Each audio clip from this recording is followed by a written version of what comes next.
একদিন রাসূল সাল্লাল্লাহু আলাইহি সাল্লাম সাহাবীদের সঙ্গে বসেছিলেন। হঠাৎ তিনি একটি বিষয় উল্লেখ করেন যা তাদের চিন্তার কারণ হয়। তিনি বললেন, তোমাদের কেউ কি জানে এক আল্লাহর বান্দা আছে যে প্রতিদিন এত পুণ্য কাজ করে যে সে জান্নাতে প্রবেশ করার জন্য যথেষ্ট।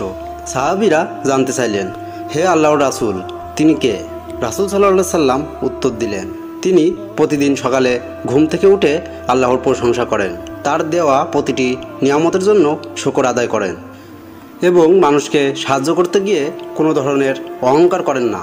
তিনি নিজের ধন সম্পদ, ক্ষমতা ও মর্যাদা সম্পর্কে চিন্তা না করে আল্লাহর সন্তুষ্টির জন্য কাজ করেন।